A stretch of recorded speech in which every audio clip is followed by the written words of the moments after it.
I mean, I kind of want to keep an eye on Stavias, at least. Yeah, I don't know about listening to every conversation, but I think Vi may try to at least see who they're speaking with. Maybe a general vibe check, like, is it a good conversation? Is it that they're growing closer, maybe? Versus stand right by Stavias and watch the entire conversation. That seems like a good compromise. You continue working your way through the loops and the memories, all of which contain Stavias and Fulminara.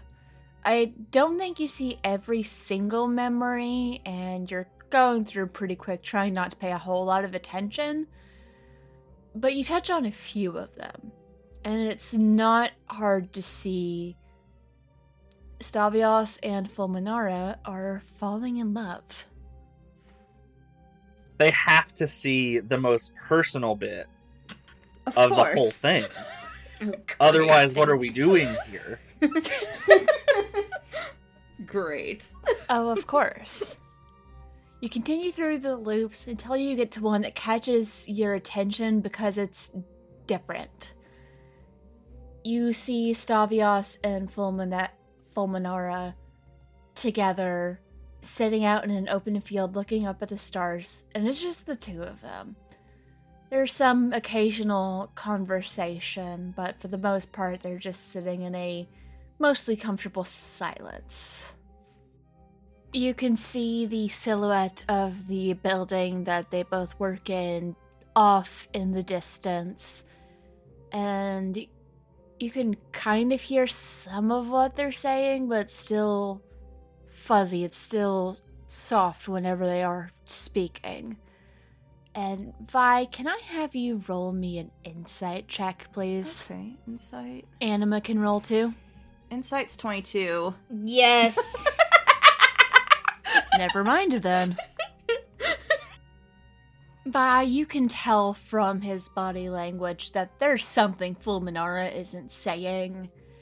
It's like something in the back of their mind, and they're trying to figure out how to say it. Like, they're torn, they're not sure where to begin, so they aren't saying anything.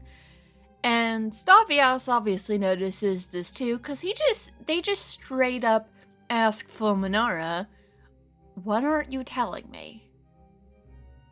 Because Stavias admits they trust Fulminara more than anything and hope Fulminara will trust them as well.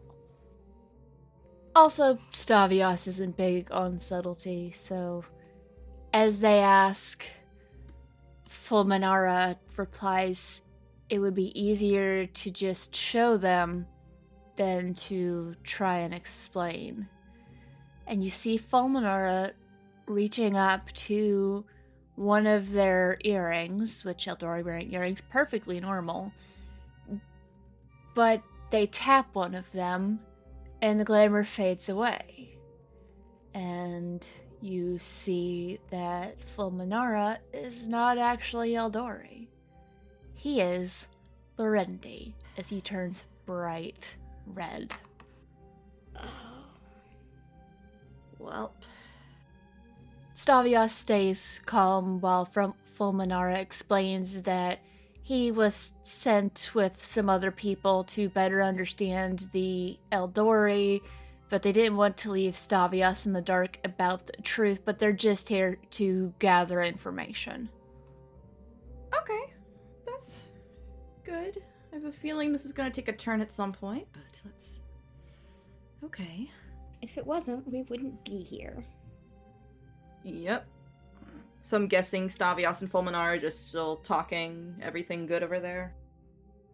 They keep talking, and Stavias is very accepting and understanding. They promise they won't tell anyone, which Fulminara is very grateful for. Then Stavias blurts out that they love Fulminara.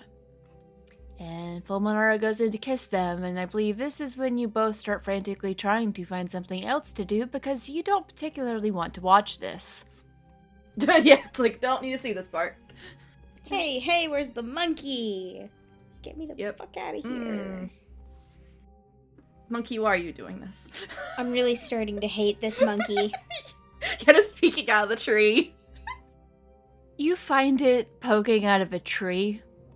Vi smacks the hand. It's like, Vi, maybe a bit more forceful than necessary, being like, why are you doing this? But also, it's not their fault. Are we talking slap to the face, or... Oh. No.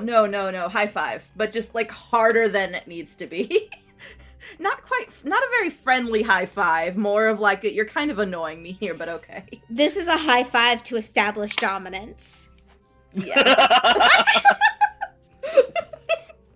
The two of you continue forward a few more memories, following along the story without prying too much into what's going on. And then finally you get to a memory that feels a little different.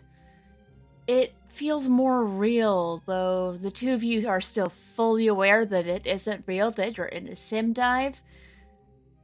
But it's like you can hear everything like your brain says you should be able to, even though it's not really happening around you.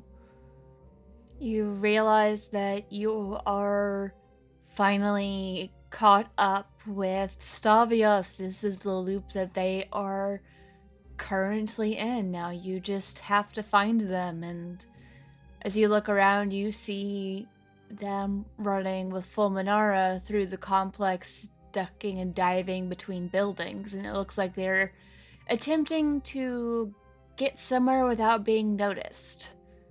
Looks like Stavias is running away with Fulminara. You can also hear the distant shouts of security guards, as it seems these two fleeing lovebirds are being followed and are potentially in danger. And as these two appear in the memory, Stavias, give me an intelligence saving throw. Okay, 16, that's respectable. You are not yet aware of their presence. And Vi, what are you doing? I don't know. I think Vi would definitely trying to stealth from the security, honestly, because that would be not something she want to deal with. But I don't know about from Stavias. Alright, give me a stealth check. Okay. I got a 12, so... So, has it looked like anyone has been able to see us so far? Not as far as you can tell. No one's noticed you yet in any of these. Then no. Okay. That's what we're going with. So we have Vi stealthing through the shadows while Anima's just walking right down the center of the road, following the fleeing Stavias and Fulminara through the maze of buildings, and just their presence here causes something to shift. And Stavias, a small piece of your awareness comes back to you. What is it? I could get because I remember yesterday we had talked about me kind of having this chant. So maybe a muffled version of that chant starts to reveal itself in my head, but not completely. You start to hear your own voice echoing in your head, reminding you that this isn't real. This isn't happening. It isn't real. What's going on? The guards are gaining on us. We need to run. Who? You catch a glimpse of Anima out of the corner of your eye. This isn't correct. But it is. But it's not. But it is. Fulminara squeezes your hand. Who? I know... This isn't important right now. And I try to, continue the memory.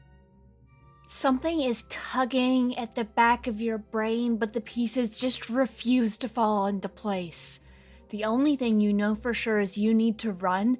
You cannot let the guards catch you, and you cannot let them get Fulminara. Yes. Go run. I look back at those two, and I'm just ugh. It's on the tip of my tongue. Vi, you clock this hesitation. I think Vi will mental missive Anima, being like, oh, they can see us now. Should we follow? Or seems like there may be people coming up behind them.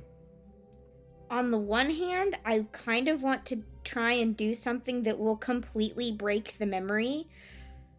On the other hand, I don't know if that's what's for the best. Stavias and Fulminara are continuing to run. If you stop to talk too long, you will lose them. So what are you going to do? What do you do?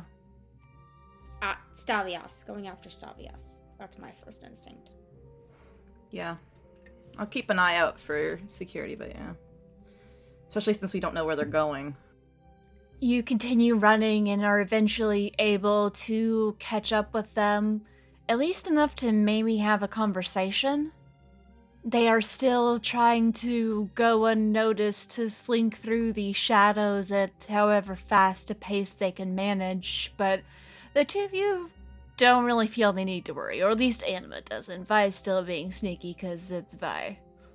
But what do you do? What do you say? But also, having a conversation while sprinting isn't easy. I kind of want to wait until we're in a safer place, but is there going to be one? I think Vi will be like, okay, let's deal with the situation at hand first.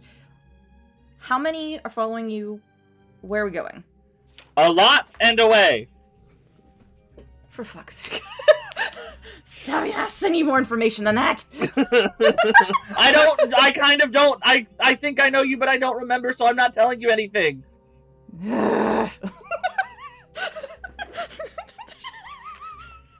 I have this innate sense that you're not supposed to be here, but you are here, so what am I doing? So what does that mean? It means We'll talk you're in later. a simulation. Let's get out of here.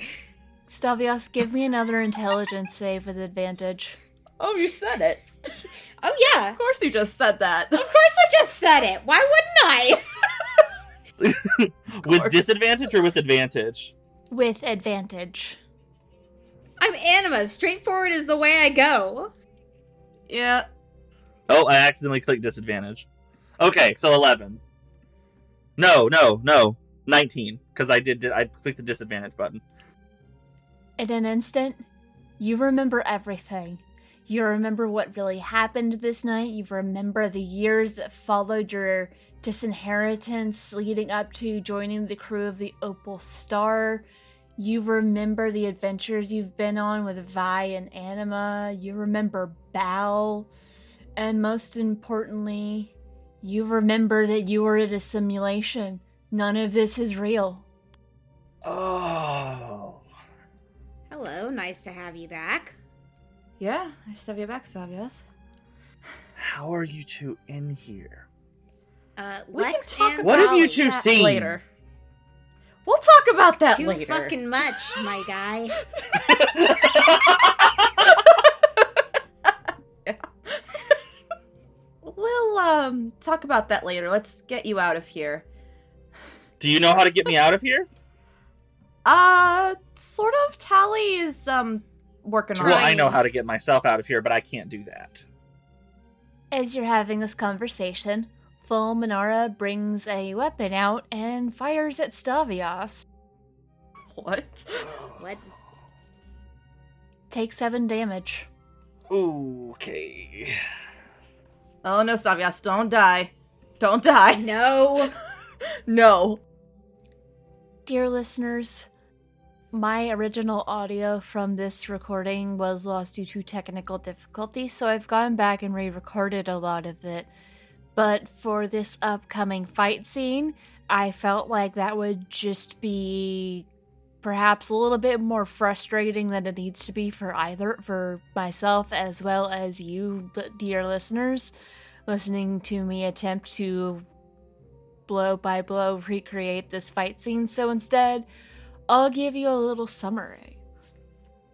Because as Stavias becomes aware, whoever designed this program didn't want them to be able to make it out. There is only one way to escape, and this attempt is going to be punished.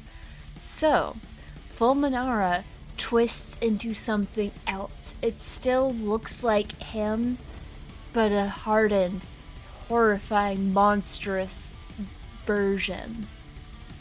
This is the kind... Fulminara now looks like the stories people would use to keep their kids from behaving, or else the evil Merendi will get you. And as they shift, a fight breaks out, and Fulminara taunts all of them as he tries to break Stavias, and the other two, Vae and Anima, attempt to stop this from happening, attempt to fight back and help protect their friend from all of this.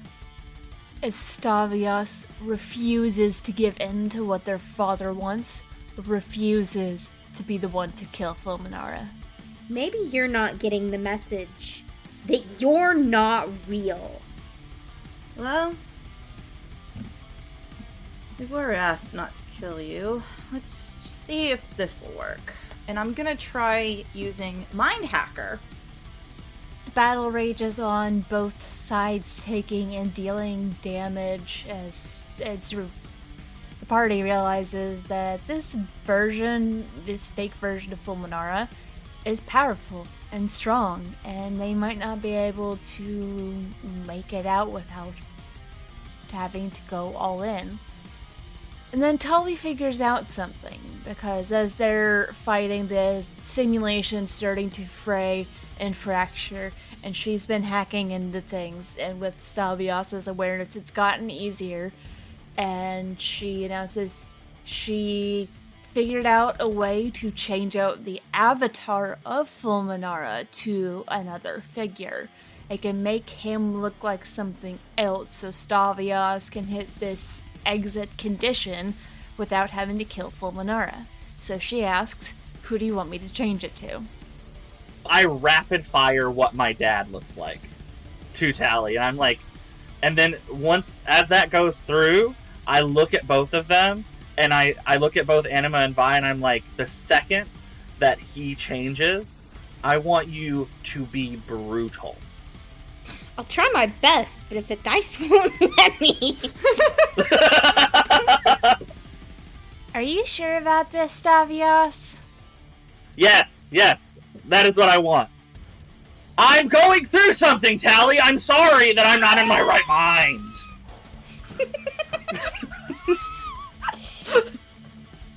And Tully is able to replace the avatar of Fulminara with the avatar of Stavias' father.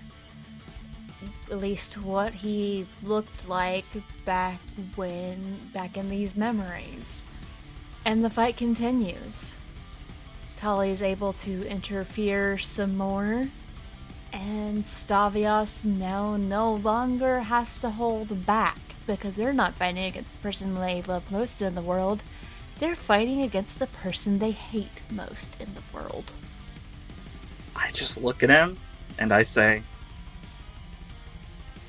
I'm going to find you, and I'm going to relish in the last breath that you take at my hand. Tully continues to interfere in whatever way she can, giving the party members boosts to their attack so they can increase the damage or hit more often as they continue to wear down and wear down and wear down on Stavroach. Well, Stavias, you want to do the honors? I take my hands, put them on either side of his head, and then I'm gonna use push. And I'm gonna make him look me in the eyes while I'm doing it, because he can't move because he's stunned. I don't know if you guys got it. I hate my dad. Yeah! No, I didn't pick that up at all. After using their psychic abilities to flatten Stavroach's head into what kind of looks more like a 2D animation or a piece of paper if you're looking at him head on, Stavias unfortunately is not able to deal the killing blow, but Anima is. After taking a few shots, she just punches him in the face, and he dies.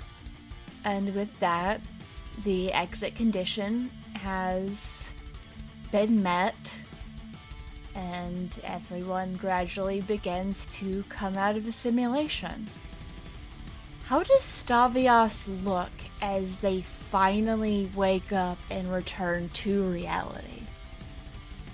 Emaciated. Bad.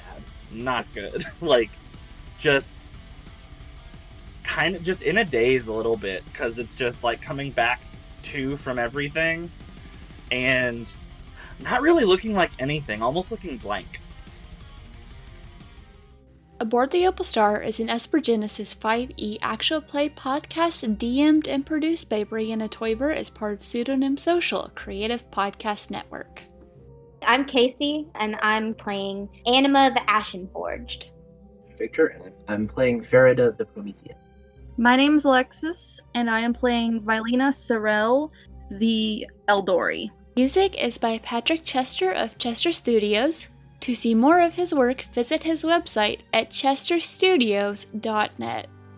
Find out more about Pseudonym Social by visiting our website at pseudonymsocial.wordpress.com. If you like what we're doing and would like to support us, please consider leaving a review or donating to our Patreon at patreon.com/pseudonymsocial.